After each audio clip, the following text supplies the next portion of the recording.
Je vous parle d'un temps que les moins de 40 ans, voire 45, ne peuvent pas connaître. En ce temps-là, Pierre Desproges représentait chaque jour le ministère public au tribunal des flagrants délires sur France Inter. Ah, nul ne dira jamais de combien de rendez-vous ratés, de combien de retards péniblement excusés cette émission fut responsable au début des années 80. Rappelons les faits. Ce tribunal fonctionnait comme n'importe quel autre tribunal, à cette différence près, comme l'écrira Bernard Moreau, que ses membres étaient volontairement caricaturaux, alors que dans un vrai prétoire, ils le sont en général, mais malgré eux.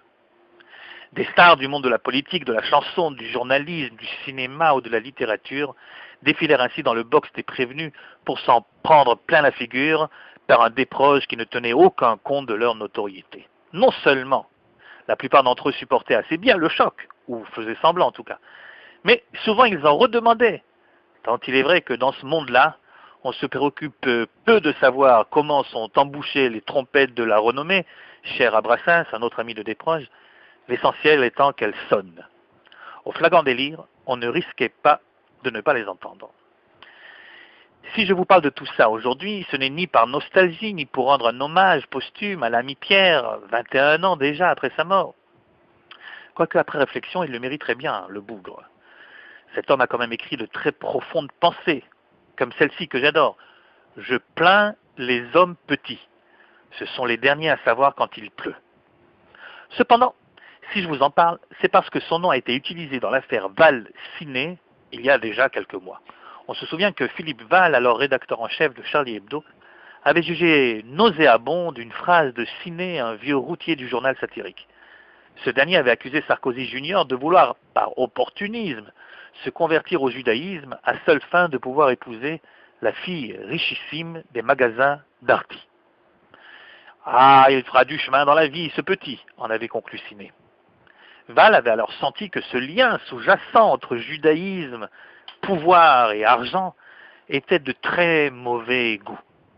Comme Ciné refusa de s'excuser, il fut viré. Tollé dans la gauche parisienne, divisé entre les pro-Val, qu'on trouve surtout à Libé, et les pro-Ciné, regroupés plutôt autour du Nouvel Obs. Vous trouverez d'un seul clic sur Google les prises de position des uns et des autres et les rebondissements multiples de cette affaire. Notamment, vous découvrirez que certains se souviennent fort à propos d'un réquisitoire de Desproges au flagrant délire, au cours duquel l'accusé du jour, Ciné, était ainsi dépeint. Gorgé de vin rouge et boursouflé d'idées reçues, Ciné présente à nos yeux blasés la particularité singulière d'être le seul gauchiste d'extrême droite de France, masquant tant bien que mal un antisémitisme de garçon de bain poujadiste sous le masque ambigu de l'antisionisme pro-palestinien. Or, Delfel-de-Thon, copain de Ciné depuis toujours, reproche aussitôt à ses détracteurs de se servir éhontement de Desproges pour condamner son ami. Et dans un papier intitulé Révélations sur Ciné et Desproges, il écrit « Ces deux gars-là étaient des humoristes. Les maîtres chanteurs à l'antisémitisme, pour étayer leur accusation contre Ciné, vous sortent maintenant une tirade de Desproges qui condamne Ciné sans appel, et elle a l'air terrible. Les sots et les ignorants peuvent s'y laisser prendre, mais c'est un trucage éhonté. Et oui, c'était, figurez-vous, dans l'émission Les Flagrants Délires sur France Inter. Les Flagrants Délires, procès pour rire, parodie de la justice expéditive des tribunaux de flagrant délit, où Desproges jouait une caricature de procureur et Ciné, ce jour-là, l'accusait. Figurez-vous, bonnes gens, qu'en ce temps-là, Desproges et Ciné travaillaient dans le même journal, lequel s'appelait Charlie Hebdo.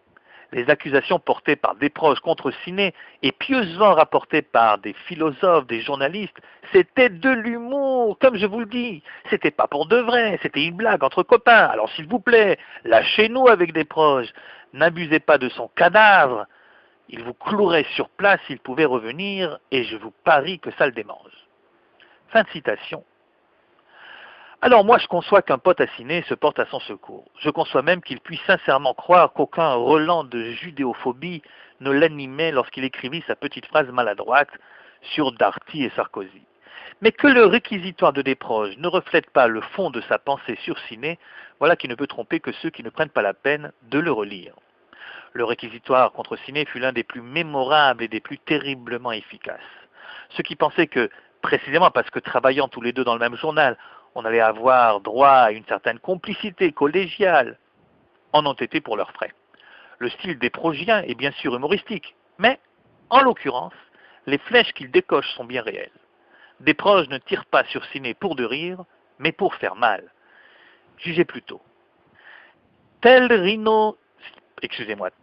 Tino Rossi pétrifié dans la marinella roucoulophonique depuis les accords de Munich, Ciné s'est figé depuis 2 décennies dans les mêmes petits clichés franchouillards de gauche où s'enlisent encore les laïcs hystériques de l'entre-deux-guerres et les bigots 68A sclérosés, que leur presbytie du cortex pousse à croire contre vents et marées que le gauchisme est encore une impertinence.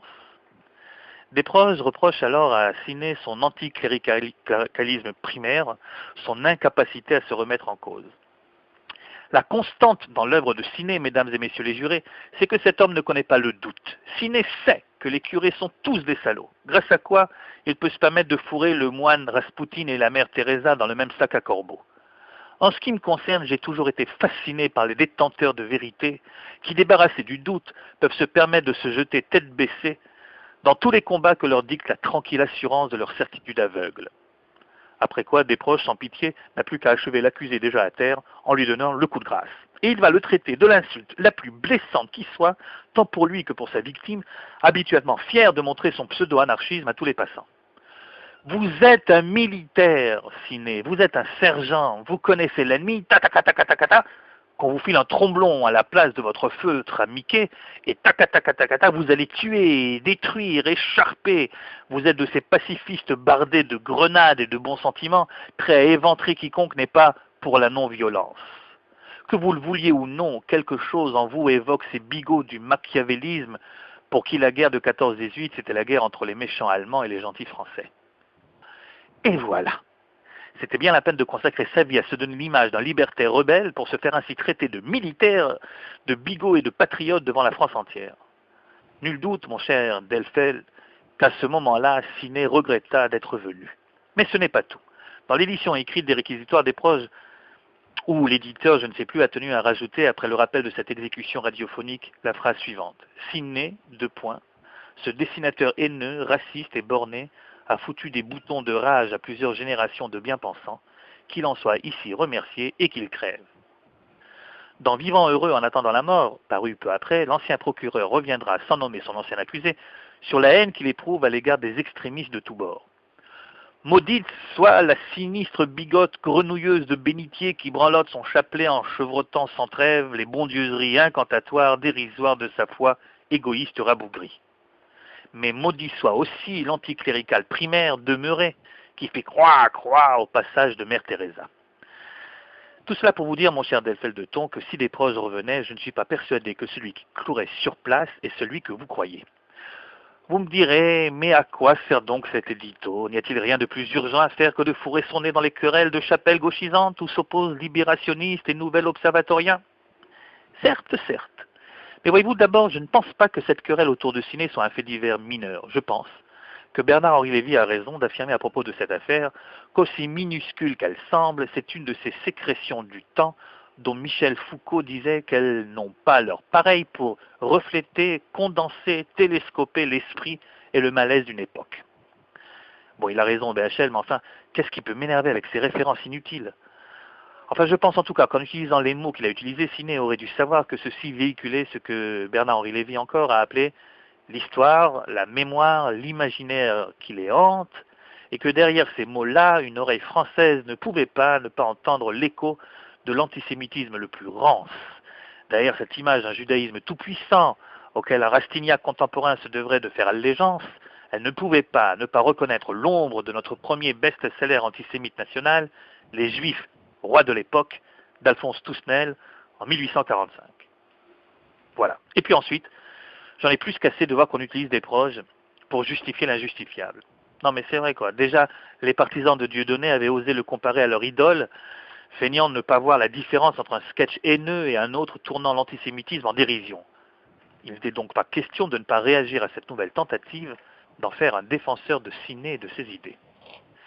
Et puis enfin, comme l'éditorialiste possède jusqu'à preuve du contraire le privilège indiscutable de choisir seul le thème de son édito, Permettez-moi, chers auditeurs, de faire à tous ceux qui voudraient m'en faire le reproche la fameuse réponse de vendredi à Robinson Crusoe, qui lui demandait de faire tomber des noix de coco en remuant le tronc de l'arbre, et que le grand historien Pierre Desproges nous a fidèlement rapporté, deux points, j'ouvre les guillemets, « J'en ai rien à secouer, connard, c'est un bananier !» Arrêtez-moi si je dis des bêtises.